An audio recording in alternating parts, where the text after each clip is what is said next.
walau anna ahlal qura amanu wattaqau lafatahna 'alaihim barakatin minas samai wal ardh walakin kadzdzabu fa akhadnahum bima kanu yaksibun.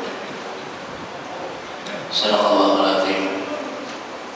Anu karamon para tokoh agama, tokoh masyarakat, pengurus, pengelola masjid, semuanya yang Allah muliakan dan dirahmati Allah Subhanahu wa taala. Bapak-bapak, ibu-ibu, hadirin hadirat khilafatul ta'lim, majelis tazkirah, majelis Riyadhul Jannah, taman surga, yang semuanya Allah muliakan dan dirahmati Allah Subhanahu wa taala. Selalulah kita panjatkan syukur alhamdulillah atas karunia Allah Subhanahu wa taala yang diberikan kepada kita. Ini merupakan anugerah Allah Subhanahu wa taala. Dan anugerah ini adalah diberikan tentu kepada orang-orang yang memang dipilihnya. Dipilihnya dengan hidayah, dengan petunjuk dan kepahaman, lalu meletakkan diri sesuai dengan yang menjadi ketetapan Allah Subhanahu wa taala. Tahu diri, tahu posisi. Wa ma khalaqtul jinna wal insa illa liya'budun. Jadi kita itu ditekankan, diutamakan ya. Penciptaan itu adalah untuk beribadah. Ada dalam kaidah makna ihsan itu dalam hadis yang sahih dikatakan al-ihsan itu an ta'budallah. Dimaknai di situ orang ihsan itu menjadikan seluruh aktivitasnya itu menjadi nilai ibadah, walaupun hanya sekedar minum. Minum itu apa tujuannya? Menghilangkan haus. Kita minum, ambil haus, selesai. Tapi bukan itu yang kita inginkan. Bagaimana minum itu bernilai ibadah? Bagaimana supaya beribadah? Pertama, berbismillah, ambil dengan tangan kanan, lalu minum dengan cara yang disuruh Nabi. Bertiguk, seruk, ditaguk, jangan taguk segalasan. Sama dengan bismillah haus hilang, tanpa bismillah haus hilang.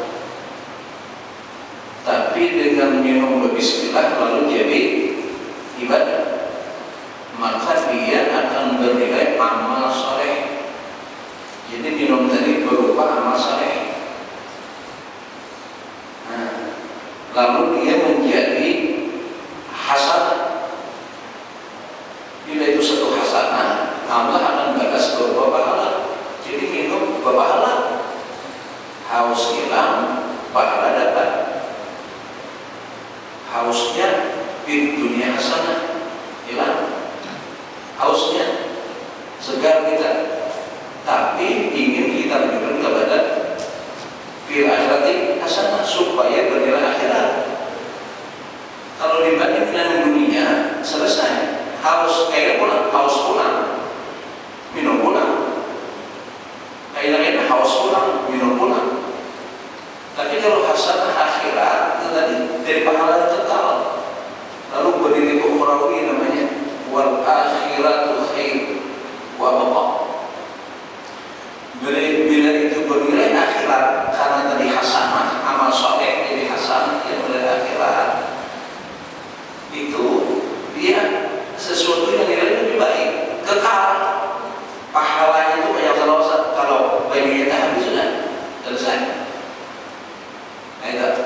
Itu satu contoh. Termasuk waktu kita nih.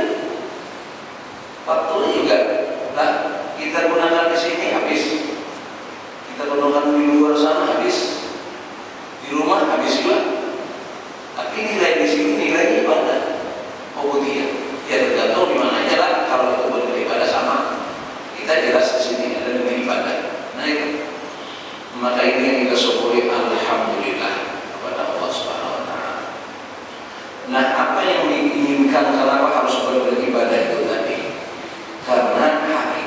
penggawian orang beriman itu adalah mencari yang namanya barokah, berkah.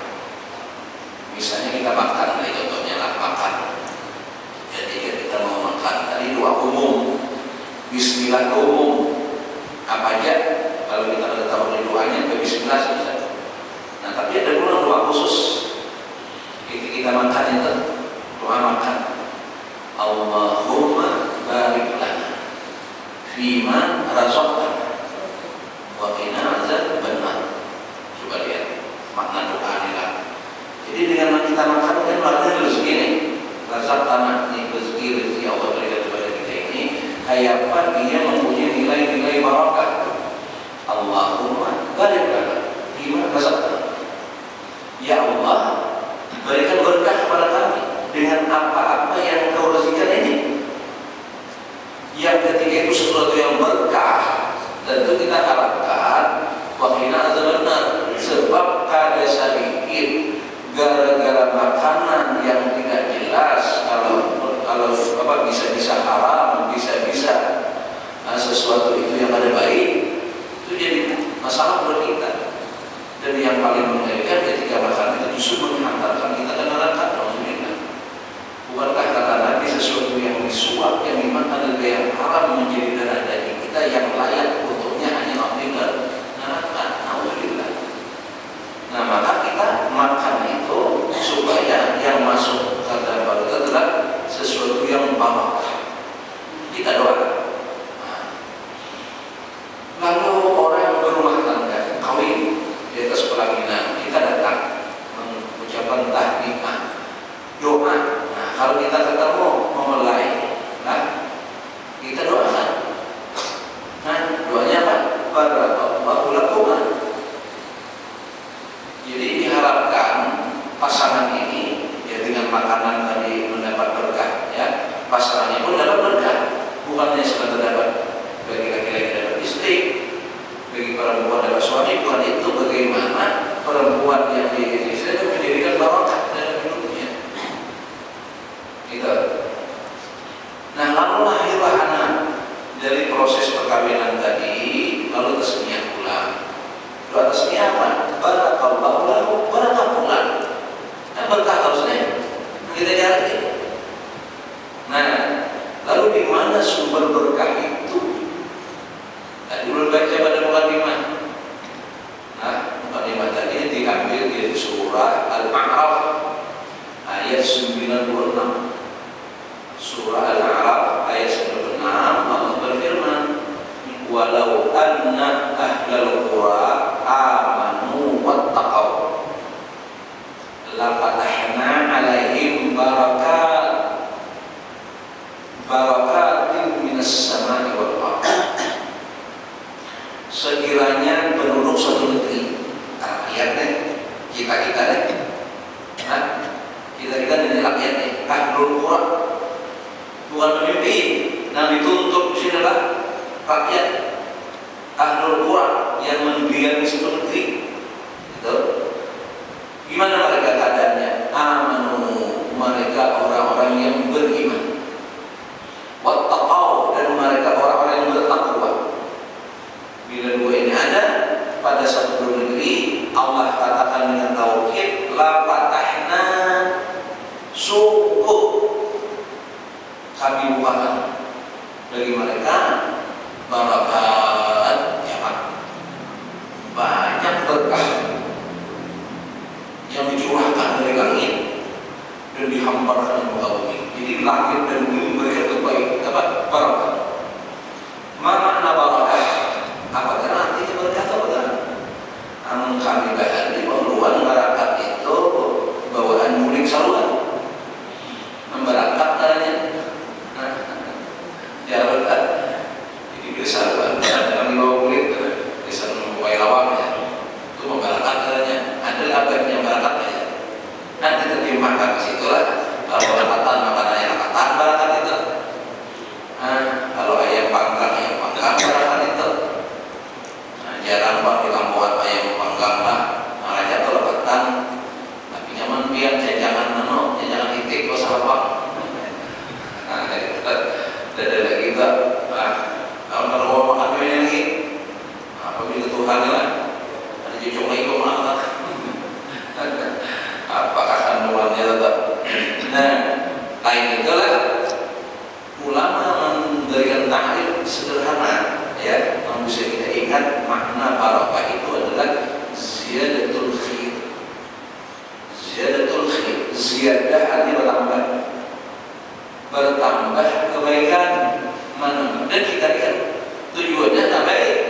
Seorang ini anak baik kok aja. Nah, kan. Seorang kasih ini itu anak baik. Sama aja, semua anak baik juga. Baik-baik aja. Kayak itu kan. Nah, waktu jomblo kan, seorang lalu begini ingin tambah kebaikan. Nah itu menambah kebaikan itu namanya barokah, ziyadatul khair. Buat namanya kebaikan dan memang kita pengen apa aja. Orang Betawi tambah baik, tambah baik nasib, tambah baik penghasilan, tambah baik apa, tambah baik masuk kan. Apa aja yang kita lakukan baik gitu kan. Nah itulah namanya Allah. Dan Allah ingin kebaikan. Makanya diturunkan syariat. Agama mengatur itu adalah untuk kebaikan kita, maslahat gitu. Allah turunkan Al-Quran untuk kebaikan untuk kita. Nah sekarang kita fungsikan ada itu. Nah itu. Ketika seorang berpedoman kepada Al-Quran dan memfungsikannya sebagai petunjuk hidup, apa yang harus digawi, apa yang dilarang. Nah itu namanya pertama dia percaya dengan Quran. Salah satu iman kepada Al-Quran, kitab Allah. Nah, dan dia lakukan itu, itulah takwa namanya, maka barakah. Nah, lalu di ayat di surah Ali Imran, ayat 96 juga kisah barakah juga deh. Tadi surah Al-Araf 96, di surah Ali Imran ayat 96 juga kisah barakah, contoh di negeri yang barakah itu apa? Di sini disebut Makkah. Jadi kita Makkah. Inna awwala baiti wudi'a lin-nasi alladzi bi Makkah mubarakan wa hudan lil 'alamin. Sesungguhnya rumah tempat ibadah pertama yang dibangun manusia adalah Baitullah yang terletak di Makkah. Makkah dalam kurung Mekah yang penuh barakah, yang diberkahi dan menjadikan petunjuk bagi seluruh alam. Wahudan lil alamin. Nah di sini ada kata-kata barakah yang ditunjukkan kepada bumi Mekah. Itu asalnya katanya Bakkah itu bahasa kitanya itu artinya menangis. Bakkah itu menangis. Jadi pertama kali tempat itu ditinggali satu penduduk 2 orang dengan seorang ibu dan anak, Siti Hajar dengan putra beliau Ismail alaihissalam walad, ibunya Allah ridai, anaknya Allah berikan keselamatan. Nah itu tinggal di sana. Itu wilayah itu tempat-tempat yang gersang, lembah yang kadang tanpa kehidupan, akhirnya orang ke sana tuh tetangis tuh banget. Maka itulah kalau makna Bakkah itu lembah air mata itu.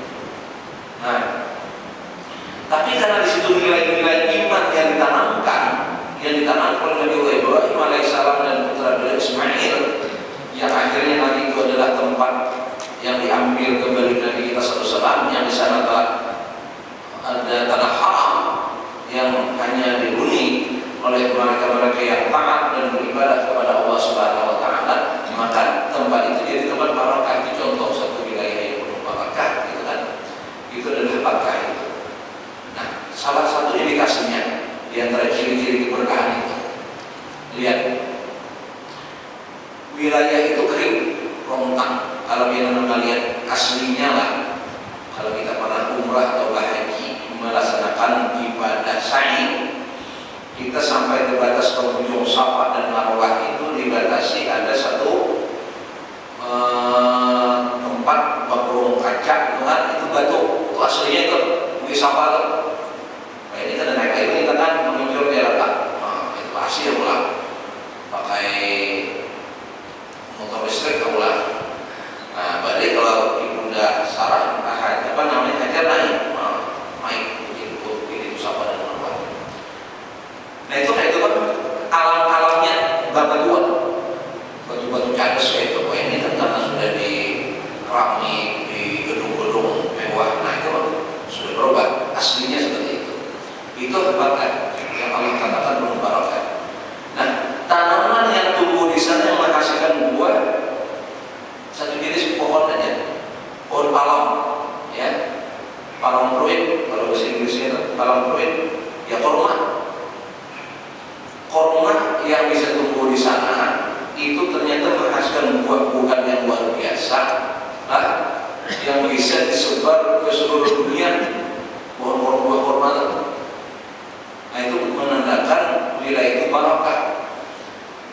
satu tanaman aja yang bisa tumbuh yang berbuah jadi seperti itu.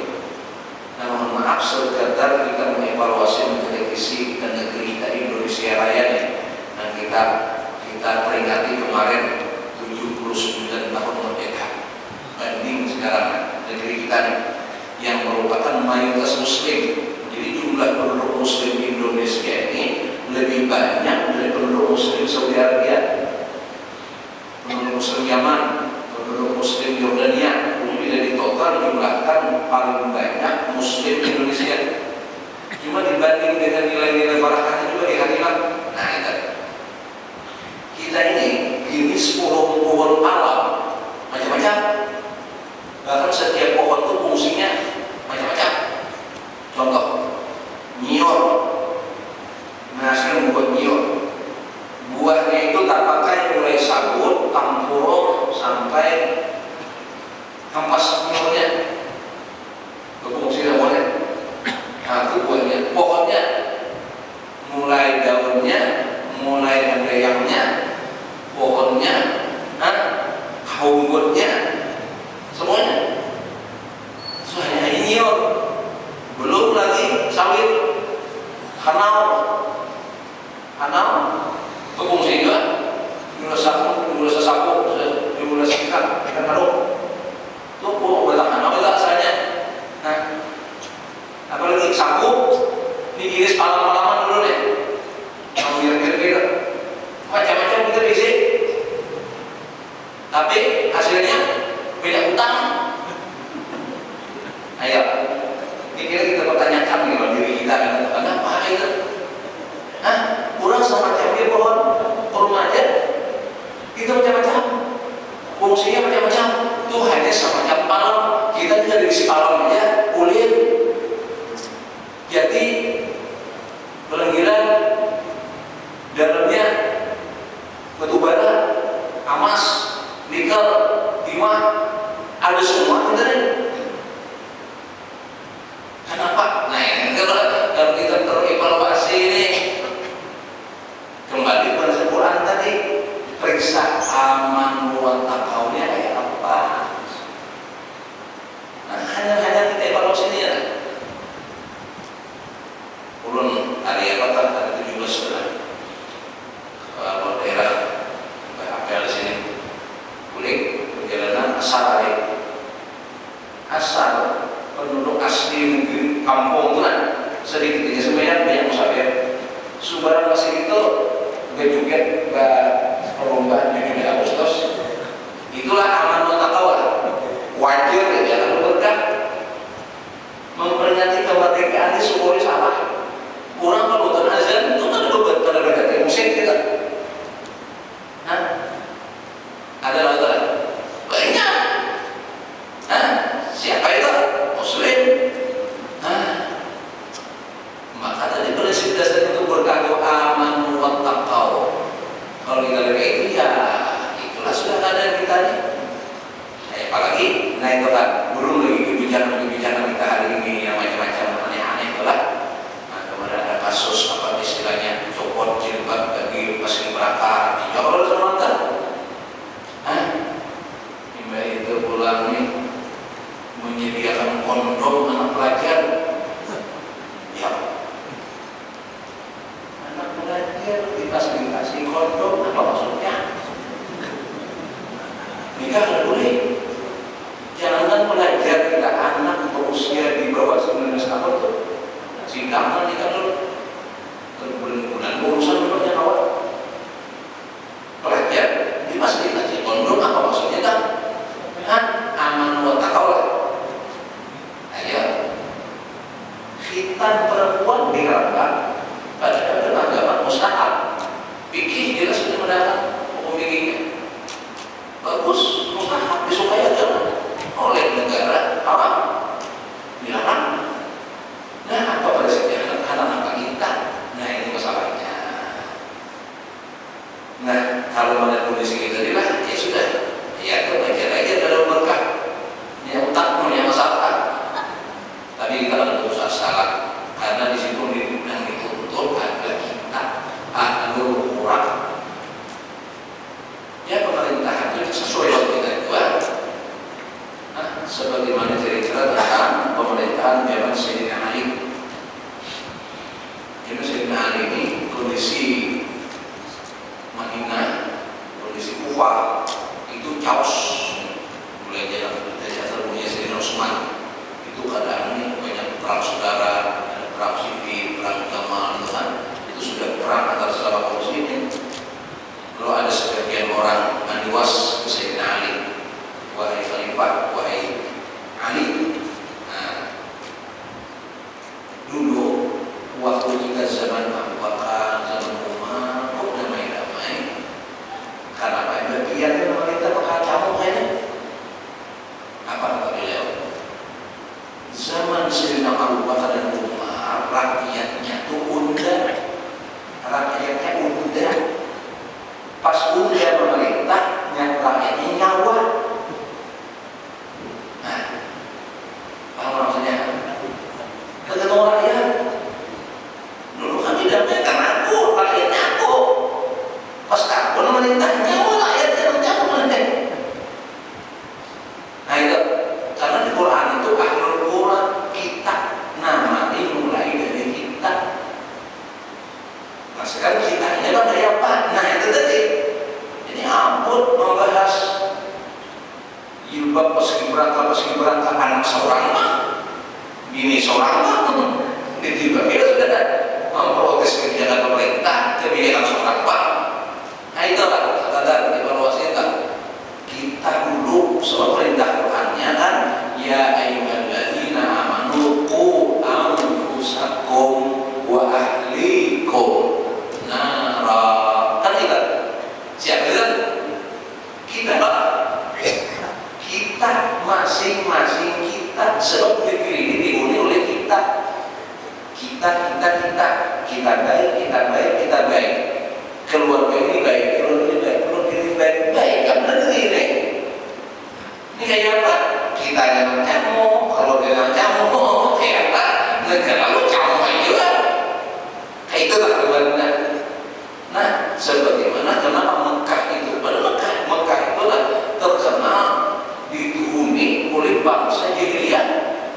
Maka asalnya itu kan rentang waktu di mana wafatnya Nabi Ibrahim nih, sampai menjelang Nabi lahir kan, itu Mekah itu dihuni oleh orang-orang lalai yang lupa. Nah, bila kan caranya hebat, bermula dari Nabi diwisitin dari keluarga Sidin. Itu dulu asalnya satu keluarga ya gitu. Mundur ke belakang lagi asalnya tuh situ Ismail Mama Sidin di situ.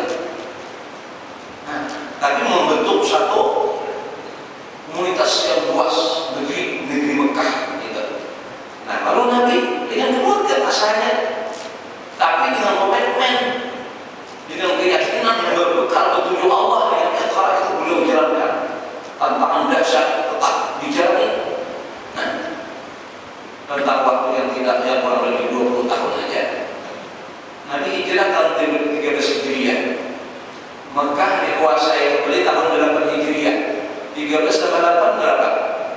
21. Nah, 21 tahun berubah. Berhala yang jumlahnya 360 itu hancur, dimusnahkan. Tegaklah tauhid di situ. Dengan dasar iman lah, berbekal iman dan takwa ini perubahannya. Mekah itu tadi jadi tempat yang disebut dengan Mekah Mubarakah. Nah itu tempat yang lembah yang penuh barakah. Nah kalau ciri-cirinya apa di sana? Lihat, baik Mekah atau Madinah itu merupakan kota Nabi. Nabi lahir di Mekah, Nabi wafat di Madinah. Itu dua negeri yang penuh barakah itu yang kita disunahkan untuk hijrah, untuk apa namanya ziarah ke situ. Kalau hal lain kita tidak disunahkan, itu sesuai keperluannya ya. Kalau yang sunnah perjalanan itu hanya untuk Mekah Madinah. Kalau ada kesempatan ke Masjid Aqsa, ketiga itu di hadis. Nah, kalau ke tempat lain kita tidak usah, hanya helm-helm itu usah. Buang waktu, helm-helm itu mengganggu sembahyang. Sembahyang nggak ada keluar, kulit nggak ada keluar, makan nggak ada keluar, saya nggak ada keluar. Ada nilainya. Nah, tapi kalau kita berangkat ke Mekah itu, kenapa itu barokah disebut dalam Quran dan hadis seperti itu? di situ adalah kayak bagaimana gambarnya dua wilayah itu. Lihat masjidnya. Bagaimana Masjidil Haram? Bagaimana Masjid Nabawi? Nah, jadi kalau kita nak barakah bermula dari sini. Dari sini kita. Sehingga Makkah dikenal dengan tanah haram, Makkah al-Musyarrafah, Madinah al-Munawwarah. Kenapa? Karena itu pancaran nur cahaya bersumber dari masjid yang mereka makmurkan itu. Nah, jadi langkah pertama kita ini memfungsikan ini. Ya, paling sudah fasilitasnya semakin bagus, semakin baik seperti ini. Apalagi salah, apa masalahnya lagi tidak ada. Jadi tinggal ramaikan. Dan terus sambil berpikir jangan kita meramaikan dalam istilah zona nyaman. Artinya masih banyak yang perlu kita ayomi. Baik itu adalah tadi kampung Sakupan itu tadi. Jadi kita kerabat kita juga ahli kita diajak mereka untuk sama-sama memakmurkan, meramaikan. Jika ingin tempat kampung kita bawakan, ini apa ini namanya misalnya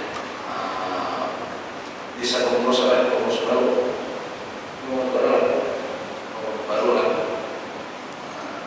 Banjarmasin Selatan lah, Banjarmasin Selatan pengurus lama, pengurus baru, pengurus luar, ampun Banjarmasin Timur, pengurus dalam, ampun Banjarmasin Selatan juga. Nah, ini kayaknya di tempat ingin sesuatu yang penuh barakah, penuh nur, penuh cahaya, penuh hidayah, mudah gitu kan. Nah itu adalah tanggung jawab kita memakmurkan itu. Nah, kemakmuran akan masjid itu bukan hanya sholat berjamaah. Jadi kalau urutannya salat itu nomor 3 urutannya. Nomor 1-nya adalah mengingatkan orang untuk mengenal Allah, ad-dakwah ilallah. Karena tugas Nabi kita pertama di Mekah itu adalah mengingatkan orang mengenal Allah. Makanya diserukanlah azan. Azan itu adalah kalimat dakwah. Makanya kalau habis azan kita berdoa, Allahumma rabb hadhihi da'wati tammah. Kapan itu dibacakan? Iba azan. Berarti azan itu dakwah tammah, memanggil orang mengenal Allah. Lalu dilajari majlis taklim nomor 2-nya. Seluruh kayak orang sebenarnya orang paham mengenal ilmunya dulu taklim taklum ngaji. Motivasi, nah hanya ibadahnya bagus. Nah, sadar dengan hidayah Allah dengan dakwah tadi, lalu diberikan ilmunya, ibadahnya mantap. Jadi nomor 3 sembahyang nomor 3 dalam bab apa ya? Tempat pembinaan akhlakul karimah.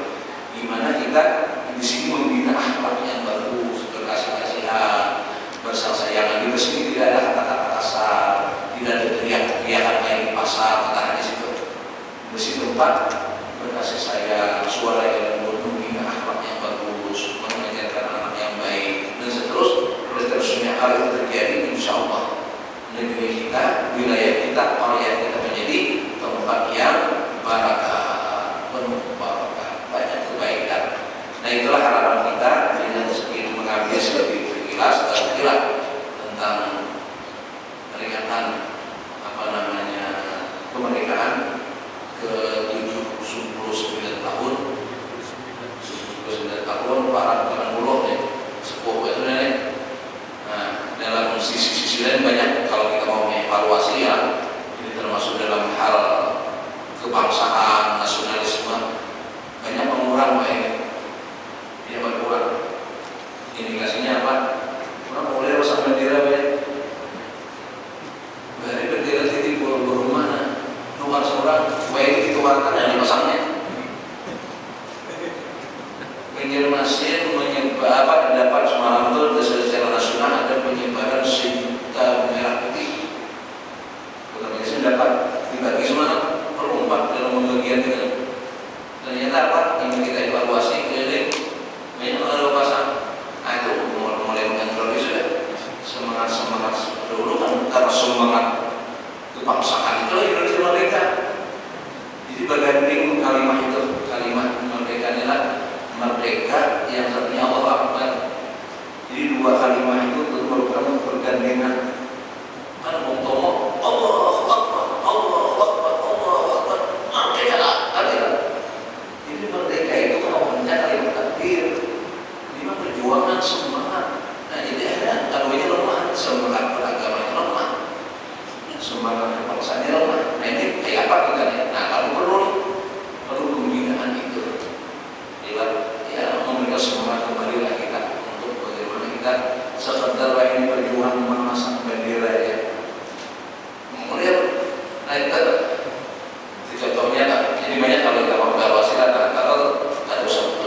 Indonesia di kaum muslimin adalah berupa Masjid Jakarta Istiqlal namanya, Masjid Kemerdekaan.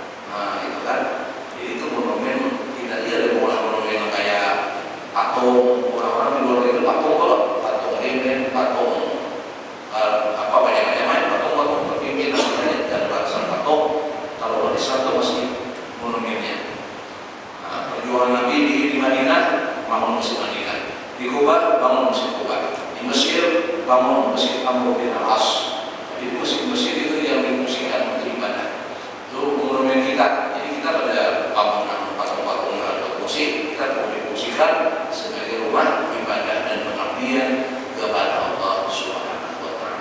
Mudah-mudahan dengan memfungsikan rumah-rumah Allah ini kita mendapatkan barakah dari Allah Subhanahu wa Ta'ala, dan kemerdekaan beliau menghasilkan barakah dari kehidupan kita, dan tetap memberikan nilai kebaikan bagi para syuhada, para ulama kita yang sudah mengorbankan jiwa raganya untuk republik kita. Semoga mereka mendapatkan